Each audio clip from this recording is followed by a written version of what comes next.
Hello दोस्तों, आप सबका अपने यूट्यूब चैनल में स्वागत है। कैसे हैं आप सब? आज लेके आए दोस्तों अपन डेली की तरह जो अपन रेलवे का एग्ज़ाम आने वाला है दोस्तों, ग्रुप डी का 3 तारीख से एग्ज़ाम स्टार्ट है, 3 अगस्त से। आपको पता ही होगा जीके की दोस्तों इम्पोर्टेंट क्वेश्चन की सीरीज हम आप सभी के लिए लेके आते हैं डेली। कल अपन ने दोस्तों करंट अफेयर्स की बात की थी। उससे पहले दोस्तों जो क्वेश्चन है जीके के इम्पोर्टेंट जो पेपर में बार बार पूछे जाते हैं दोस्तों, प्रीवियस ईयर क्वेश्चन है वो दोस्तों एक ना एक क्वेश्चन इसमें से पूछ लिया जाएगा। तो बिल्कुल वीडियो में एंड तक बने रहें दोस्तों। शॉर्ट वीडियो रहेगी अपनी 10 मिनट की। 10 मिनट में दोस्तों अपन 20 क्वेश्चन कवर करेंगे। 20 question with detail upon cover करेंगे फ्रेंड्स। ठीक है, एमसीक्यू बेस्ड फॉर्मेटर रहेंगे और हर क्वेश्चन में दोस्तों आपको डिटेल में पढ़ाया जाएगा। तो वीडियो में एंड तक बने रहें। वीडियो अच्छी लगे तो दोस्तों चैनल को सब्सक्राइब जरूर करें और वीडियो को शेयर करें।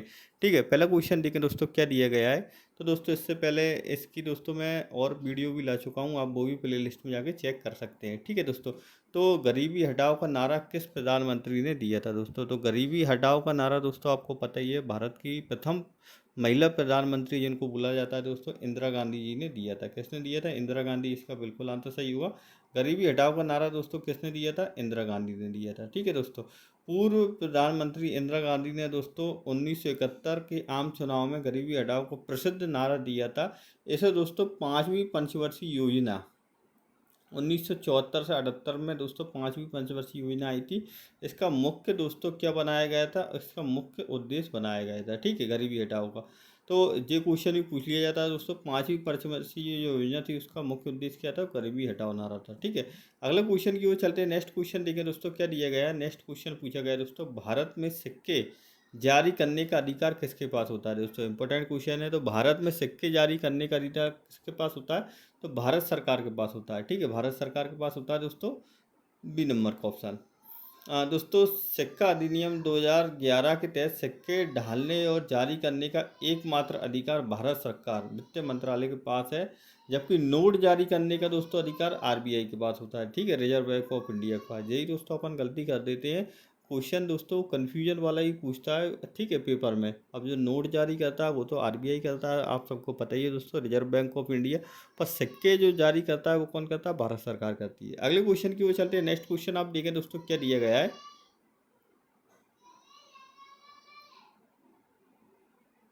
जो सीआरआर है दोस्तों उसका पूरा नाम क्या है दोस्तों? सीआरआर का दोस्तों पूरा नाम क्या है दोस्तों? कैश रिजर्व रेशियो इसको बोला जाता है। ठीक है, कैश रिजर्व रेशियो दोस्तों ए नंबर का ऑप्शन आपका बिल्कुल आंसर सही हुआ दोस्तों। सीआरआर दोस्तों हिंदी में क्या बोलते हैं? नगद आरक्षित अनुपात। जमा राशि का वह दोस्तों प्रतिशत है जिसमें दोस्तों व्यावसायिक बैंकों को नगद के रूप में रिजर्व बैंक के पास सुरक्षित रखना अनिवार्य होता है। ठीक है, नेक्स्ट क्वेश्चन की ओर चलते हैं। नेक्स्ट क्वेश्चन देखें दोस्तों, जीके के साथ साथ दोस्तों हम मैथ्स की वीडियो भी आप सभी के लिए लेके आते हैं, आप बिल्कुल वो भी प्ले लिस्ट में जाकर देख सकते हैं। ठीक है, बैंकों का राष्ट्रीयकरण दोस्तों पहली बार कब हुआ था? वेरी इंपॉर्टेंट क्वेश्चन है। तो 1969 में दोस्तों बैंकों का राष्ट्रीयकरण हुआ था पहली बार। जो बी नंबर का ऑप्शन है दोस्तों बिल्कुल आंसर सही होगा। 19 जुलाई 1969 को इंदिरा गांधी सरकार के दौरान दोस्तों चौदह चौदह बड़े निजी व्यावसायिक बैंकों को पहली बार राष्ट्रीयकरण किया गया था। ठीक है, अगले क्वेश्चन की ओर चलते हैं। नेक्स्ट क्वेश्चन आप देखें दोस्तों क्या दिया गया है। भारतीय अर्थव्यवस्था में किस प्रकार की अर्थव्यवस्था है दोस्तों? भारत की अर्थव्यवस्था है वो किस प्रकार की अर्थव्यवस्था है? तो आपको पता ही होगा दोस्तों, मिश्रित अर्थव्यवस्था है। मिश्रित अर्थव्यवस्था। ठीक है, सी नंबर का ऑप्शन आपका बिल्कुल आंसर सही हुआ। भारत की जो दोस्तों सार्वजनिक सरकारी और निजी प्राइवेट दोनों क्षेत्र के साथ मिलाकर काम करती है। ठीक है, भारत की जो अर्थव्यवस्था दोस्तों सरकारी और प्राइवेट दोनों क्षेत्रों के साथ मिलकर काम करती है, इसलिए इसे मिश्रित दोस्तों अर्थव्यवस्था बोला जाता है। अगले क्वेश्चन की ओर चलते हैं। नेक्स्ट क्वेश्चन देखते हैं दोस्तों, बजट को संसद में कौन प्रस्तुत करता है दोस्तों? आपको पता ही होगा दोस्तों, बजट को संसद में जो वित्त मंत्री होते हैं दोस्तों, फाइनेंस मिनिस्टर, वो भारत के जो पेश करते हैं। ठीक है, आपको पता ही होगा दोस्तों वित्त मंत्री हाल ही में कौन है अभी जो वर्तमान में? निर्मला जो सीतारमण जी हैं वो वित्त मंत्री हैं। ठीक है, जो सी नंबर का ऑप्शन है आपका बिल्कुल आंसर सही हुआ दोस्तों। अब क्वेश्चन एक और महत्वपूर्ण इसका क्या बनता है। भारतीय संविधान के अनुच्छेद 111 के अनुसार राष्ट्रपति की ओर से देश के वित्त मंत्री संसद के समक्ष वित्तीय दोस्तों वार्षिक वित्त विवरण बजट प्रस्तुत करती हैं। ठीक है, किस अनुच्छेद के तहत करता है दोस्तों? ये 112 अनुच्छेद के तहत। ये भी क्वेश्चन बहुत बार पूछा जाता है। अगले क्वेश्चन की ओर चलते हैं। नेक्स्ट क्वेश्चन देखें दोस्तों क्या दिया गया है। अगर आपको वीडियो अच्छी लग रही दोस्तों तो हमारे साथ एंड तक बने रहें। इंपॉर्टेंट क्वेश्चन है सारे के सारे पेपर की दृष्टि से। ऐसे ही क्वेश्चन दोस्तों पूछे जाते हैं। नीली क्रांति का संबंध किससे है दोस्तों? तो आपको पता ही होगा नीली क्रांति जो है दोस्तों उसका संबंध मत्स्य उत्पादन से है। ठीक है, मत्स्य उत्पादन, ए नंबर का ऑप्शन आपका बिल्कुल आंसर सही होगा। तो दोस्तों नीली क्रांति जो थी दोस्तों उसका संबंध मछली उत्पादन और जलीय जीवों के उत्पादन में तीव्र वृद्धि से है। ठीक है, भारत में इसके जनक कौन थे दोस्तों? अरुण कृष्णन और डॉक्टर हीरालाल चौधरी हैं। ठीक है दोस्तों, नेक्स्ट क्वेश्चन की ओर चलते हैं। नेक्स्ट क्वेश्चन आप क्या दिया गया है, पीली क्रांति का संबंध किससे है? जो पीली क्रांति है दोस्तों उसका संबंध तिलहन से है दोस्तों। ठीक है, तिलहन से है। तो पीली क्रांति का दोस्तों उद्देश्य क्या है दोस्तों? खाद्य तेल और तिलहन फसलें जैसे कि सरसों, सूरजमुखी, सोयाबीन के उत्पादन में दोस्तों आत्मनिर्भरता हासिल करना है। ठीक है, नेक्स्ट क्वेश्चन की ओर चलते हैं। अगला क्वेश्चन देखें दोस्तों क्या दिया गया है। तो भारतीय संविधान का निर्माण दोस्तों किसने किया था? ठीक है, भारतीय संविधान का निर्माण किसने किया था? तो संविधान सभा ने किया था। ठीक है, ये बी नंबर का ऑप्शन है आपका संविधान सभा, इसका बिल्कुल आंसर सही होगा। संविधान सभा का गठन 1946 में कैबिनेट मिशन योजना के तहत हुआ था दोस्तों। संविधान सभा ने 2 वर्ष 11 महीने और 18 दिन का समय लेकर दोस्तों भारत का संविधान तैयार किया था। ठीक है, अगले क्वेश्चन की ओर चलते हैं दोस्तों। अगला क्वेश्चन देखें, भारतीय संविधान का हृदय और आत्मा किसे कहा जाता है दोस्तों? तो दोस्तों संवैधानिक उपचारों के अधिकार को भारतीय संविधान का हृदय और आत्मा बोला जाता है दोस्तों। ठीक है, अनुच्छेद 32 जिसमें दोस्तों संवैधानिक उपचारों का अधिकार है दोस्तों। Doctor B are Ambedkar ji ने दोस्तों संविधान की आत्मा इसको बोला है। ठीक है, क्योंकि यह मौलिक अधिकारों के दोस्तों सुरक्षा की गारंटी देता है। ठीक है, अगले क्वेश्चन की ओर चलते हैं। नेक्स्ट क्वेश्चन देखिए दोस्तों क्या दिया गया है। संविधान का अनुच्छेद 21 किससे संबंधित है? जो संविधान का अनुच्छेद 21 है दोस्तों वो किससे संबंधित है? तो जीवन और व्यावसायिक स्वतंत्रता का अधिकार से संबंधित है। ठीक है दोस्तों, अनुच्छेद 21 घोषित करता है कि कानून द्वारा स्थापित प्रक्रिया को छोड़कर किसी भी व्यक्ति को उसके जीवन या व्यक्तिगत स्वतंत्रता से वंचित नहीं किया जाएगा। अगला क्वेश्चन देखिए दोस्तों, शिक्षा का अधिकार जो है दोस्तों किस अनुच्छेद में आता है दोस्तों? तो किस अनुच्छेद में आता है दोस्तों शिक्षा का अधिकार? तो आपको पता ही होगा अनुच्छेद 21A में आता है। ठीक है, 86वें संविधान संशोधन 2002 के दोस्तों अनुसार जो 21A जोड़ा गया था। ठीक है, जिसके तहत दोस्तों 16 से 14 वर्ष के बच्चों के लिए मुफ्त और अनिवार्य शिक्षा, जिसको RTE भी बोला जाता है। ठीक है, मौलिक अधिकार बनाया गया है इसका। अगले क्वेश्चन की ओर चलते हैं। नेक्स्ट क्वेश्चन आप देख सकते हैं दोस्तों क्या दिया गया है।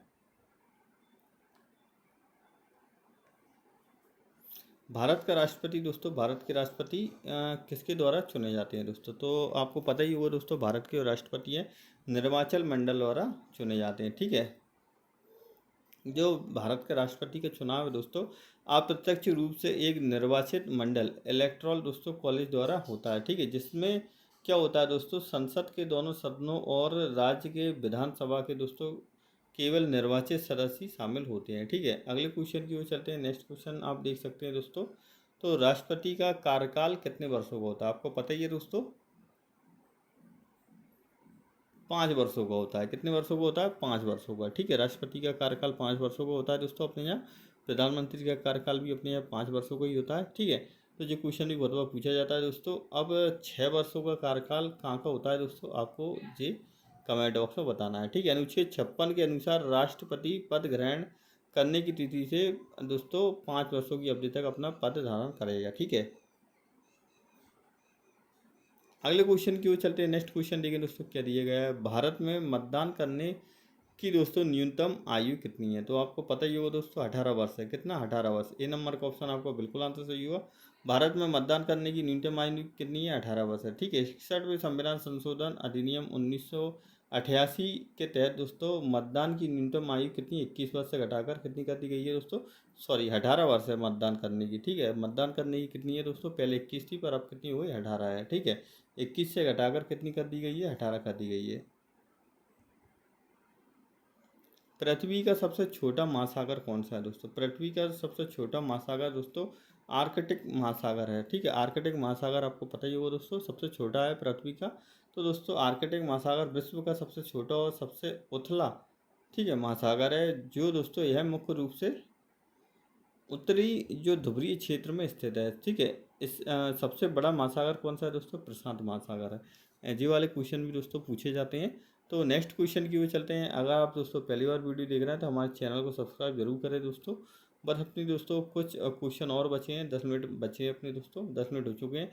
तो दोस्तों कर्क रेखा दोस्तों भारत के किन राज्यों से होकर गुजरती है? कितने राज्यों से होकर गुजरती है? 8 राज्यों से। ठीक है, कर्क रेखा दोस्तों 23.5 डिग्री है दोस्तों, जिसमें दोस्तों भारत के 8 राज्यों से गुजरती। कौन कौन से? गुजरात, राजस्थान, मध्य प्रदेश, छत्तीसगढ़, झारखंड, पश्चिम बंगाल, त्रिपुरा और मिजोरम। ठीक है, ये वाला क्वेश्चन बहुत बार पूछ लिया जाता है। ऐसा क्वेश्चन पूछा जाता है दोस्तों, 4 ऑप्शन दे दिए जाते हैं। 4 ऑप्शन में 3 ऑप्शन ऐसे रहते हैं जिससे गुजरती है, और एक ऐसा रहता है जिससे नहीं गुजरती है। ठीक है, ऐसा क्वेश्चन भी पूछ लिया जाता है दोस्तों, या फिर ऐसा पूछ लिया जाता है 3 क्वेश्चन ऐसे रहते हैं जिससे नहीं गुजरती है, और एक ऐसा रहता है ऑप्शन जिससे गुजरती है। ठीक है, तो आपको बिल्कुल राज्य याद करके रखना है कैसे गुजरती है। ठीक है, केरल से। उगते हुए सूरज का देश किसको बोला जाता है दोस्तों? तो आपको पता ही होगा, जापान को बोला जाता है दोस्तों। जापान को उगते हुए सूरज की भूमि भी बोला जाता है। ठीक है, और नॉर्वे को दोस्तों मध्य रात्रि के सूर्य का देश कहा जाता है। अगले क्वेश्चन की ओर चलते हैं। नेक्स्ट क्वेश्चन देखिए दोस्तों क्या दिया गया है। अगला क्वेश्चन दिया गया दोस्तों, विश्व में सबसे ऊंचा पठार कौन सा है? तो आपको पता ही होगा दोस्तों, तिब्बत का पठार सबसे ऊंचा है दोस्तों। तिब्बत का पठार दुनिया का सबसे बड़ा और ऊंचा पठार है। पामीर का पठार को दोस्तों विश्व की छत भी बोला जाता है। रूफ ऑफ वर्ल्ड किसको बोला जाता है दोस्तों? रूफ ऑफ वर्ल्ड, तो पामीर का पठार को बोला जाता है। ठीक है, अगला क्वेश्चन देखिए दोस्तों, भारत की सबसे दक्षिणतम बिंदु कौन सा है दोस्तों? भारत का सबसे दक्षिणतम बिंदु इंदिरा पॉइंट है। ठीक है, भारत का सबसे दक्षिण बिंदु इंदिरा पॉइंट है दोस्तों, जो अंडमान और निकोबार द्वीप समूह में स्थित है। ठीक है, सबसे उत्तरी बिंदु कौन सा है दोस्तों? तो इंदिरा कॉल है, और ये लद्दाख में स्थित है। तो आप देख सकते हैं दोस्तों, पूरे अपने जो 20 क्वेश्चन थे पूरे हो चुके हैं, विथ डिटेल आपको पढ़ाया गया है दोस्तों। आप कमेंट करके ज़रूर बताएं आपको वीडियो कैसी लगी। और दोस्तों साथ ही साथ अगर आप पहली बार हमारी वीडियो देख रहे हैं तो आप हमारी और भी वीडियो देख सकते हैं दोस्तों। रेलवे जीके जीएस वीडियो आपको मिल जाएंगी, ग्रुप डी नाम से प्ले लिस्ट में जाकर आप चेक कर सकते हैं, और सारी वीडियो भी डली हुई हैं। Thank you so much friend, video देखने के लिए। हमारे चैनल को सब्सक्राइब करें, वीडियो को लाइक करें। Thank you so much.